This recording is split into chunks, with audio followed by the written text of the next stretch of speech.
What's up guys, Anfield here. Welcome back to a new video. Today's video we're going to be covering Ranger Awakening PvE add-ons. I'm not going to be scripting this video, I'm just going to talk about what I have, so to remember to try to breathe while I'm talking. But yeah, so mostly going to be focused on endgame PvE.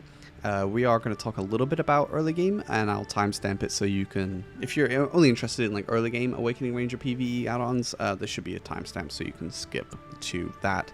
But yeah, for mostly late game PvE we're going to be talking about here. So your Dekia, Ulukita, things like that. It should be relatively straightforward of what you won't need for mid-game grind spots. So but let's move into it anyway. We can talk about that as we get into it. So okay, Wailing Wind, Waltz of Wind, two most important skills to have add-ons on, in my opinion, now that everything is tier 3, simply because they're spammable on cooldown and they're also critical. So Wailing Wind's critical because it is a debuff and buffing skill, so it gives you crit, and it also debuffs minus 20 DP to your opponent. This I paired with the add-on minus 20 DP. Just real quick, I put the 4 most important in my view. Obviously these are important, but 4 most important in my view are on these two skills, but you could throw these if you really prefer them. Anyway, minus 20 DP, minus 20 range DP, so that's 40 minus DP just from this skill being activated on a monster. And then Tremble has minus 20 DP also, so it's 60 total, which I covered in my compendium video. I'm just updating the add-ons because unfortunately, obviously, that was before the tier 3 add-on update. Anyway, 30 monster AP, I guess that goes without saying, right? So you're always going to start a pack with Wailing Wind, like I said, so this is really nice. Waltz of Wind you're using as general mobility. You're going to use it to reposition behind and get back attacks on monsters. On this I have attack speed 10%. Ranger is super attack speed reliant. Makes me curious, actually. They buffed the Tungrad set on the dev interview, so potential tech there for Ranger, using Tungrad accessories to rage absorb 200%. We'll see, maybe. She is super attack speed reliant though, so yeah, having that on a spammable skill, just permanent uptime, really important.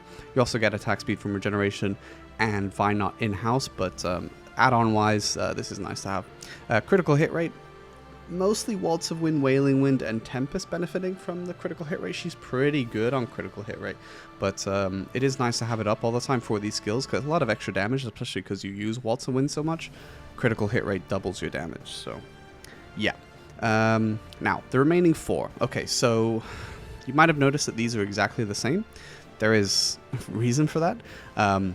So basically these add-ons I have the same because they're used separately, and Regeneration and Vine Knot have just too long cooldowns to actually have permanent uptime on their own.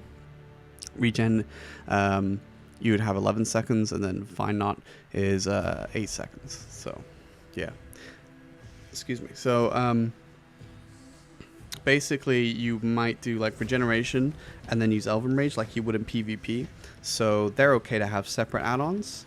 And then Vine Knot, or it's not Vine Knot, Tremble, you might use a Windblade to, because otherwise Nature's Tremble is quite slow on animation cancel. You have to use it with something to actually make it work. So the Nature's Tremble is like 11-second cooldown, I think. Let me just double check, because these aren't all max rank skills that I'm looking at, and I have to go off of memory.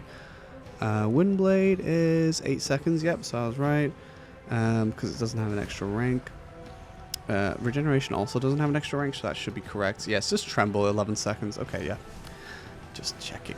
Okay, so yeah, so basically you might do like Regeneration, Elven Rage, Disillusion is left mouse button after that. So they pair nicely together. And Nature's Tremble on its own is kind of slow, so you want to do it faster. Usually I do it from like a Vine Knot cancel, but you could do Tremble, like you could do like that into Tremble. To do it faster and then do Windblade, or you could do Windblade into Tremble, but either way these skills pair closely together, so I'm just going to show you that real quick. When the cooldown, you could do it that way around, for example, as well, or like I said, do Tremble then Windblade. Anyway, the point is they pair nicely together, so they have separate add-ons. That's it really. Do you need DP? You might do at some spots, so that's kind of nice to have. It's 15 seconds, so it only has to go on one skill. That's a lot of DR, and I think it's kind of nice for really end game spots. it could save you and make the difference. So I wouldn't like dismiss it, but you know, it's up to you. Accuracy rate and evasion rate are also on these skills because, you know, some of the harder spots in the game do have good evasion, so that's why I think that it's important to have them somewhere.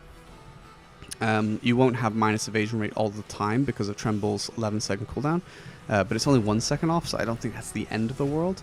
So yeah, that's just to show that. If you wanted to, you could just avoid Tremble, and you could do like Spirit Haven. You could do Breezy Blade, which is lower cooldown. The reason I don't have, for Spirit Haven, I don't use all the time in PvE. If I'm going from pack to pack, I do, but if I'm grinding somewhere like a tower spot, like Dekia, don't usually do it that much. Breezy Blade, I think if you do Breezy Blade a lot, then that's good, and Vine Knot the same. I prefer Vine Knot, I think, because Breezy Blade, I do use it, but like its damage is kind of lackluster, so I don't use it that often. Mostly I'd use it out of Waltz, but sometimes I'll just go straight to rushing instead. So Vine Knot would be the better if you wanted a lower cooldown skill. So the only reason Tremble is on here is because I'm guaranteed to use it, and I want to make sure that I'm not slacking, basically. So since it's a 11-second cooldown, there's only a 1 second gap as well, so I'm okay with that, like I was before. So yeah, minus 20 DP is on this, just in case I forget to re-Waltz of Wind something, especially like if you're looking at like Olins or something and I'm like not paying attention. That just gives me a little bit of overlap coverage. A lot of these Dekia spots, or like Ulakita Highlands, for example, you're not going to move too much, but if you were going to move a lot, you could probably take one of these add-ons away if you don't need them, like maybe you don't need a DP, so you could throw on like movement speed or something, just to go from pack to pack. That's another point. But yeah, that's pretty much it for these add-ons and why they are the way that they are. I'm not saying they're the best things ever, but people ask me all the time, so this is a video to explain it. I realize most people won't even have listened to anything I've said here and just copy-pasted it without thought or anything. But yeah. Just to mention, at some endgame spots, you could put like hit HP on hit back for Waltz if you really feel they're very dangerous. But again, if you have to do that, you should probably have an elixir rotation doing a better job at the HP on hit. So yeah. Okay. I guess, well, I don't know why I did that, but we can talk about, like, early game. So if you're grinding very early game PvE, your priorities change a little bit. So what I would do, if you are having mana issues, then I would put mana back on hit to Waltz of Wind. If you have no mana issues, then I would probably do attack speed, and you could do crit rate, but you could also do movement speed because you're going to be dashing a lot, right? And then,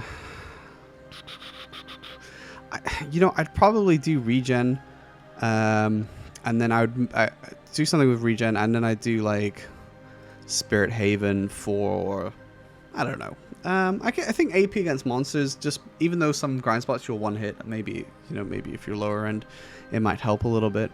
If you didn't take movement speed or crit rate on Waltz, you could throw it on Spirit Haven as well. Regeneration, I think you can just like use every now and then, and yeah, to be honest, there isn't really much you need to worry about. Yeah, you wouldn't need minus DP for mobs. You're basically one hitting. Oh yeah, so that's it. What I would say is there's a few mid game spots that are human damage, so you want to throw on human damage if that's the case. Like if you're grinding, like Elvia Bloody Monastery or the bandit spot or whatever, you want human damage in that case. It's a rare use of that, so that's it. So yeah, I hope you guys enjoyed the video. If you watched till the end, I really appreciate it. There's a lot of thought and stuff you can throw in. Obviously, don't forget like down attack, for example, right? You don't need back attack because the mobs get knocked down all the time. That's very rare. Most mobs don't get knocked down, but there are a few examples, even at endgame, like Tungrad Ruins, where you knock the mobs on the floor. Wait, no, not Tungrad Ruins. City of the Dead. I think Tungrad Ruins is full back attack. Anyway, I think that's right. Anyway, so yeah, that's pretty much it. I hope you guys enjoyed the video anyway. I could maybe do some other stuff like Succession or PvE or PvP, but PvP is so reliant on the gear you have. I'm not sure how I would approach that, a video like that, but But yeah, that's it. Thank you for watching, and I will see you next time.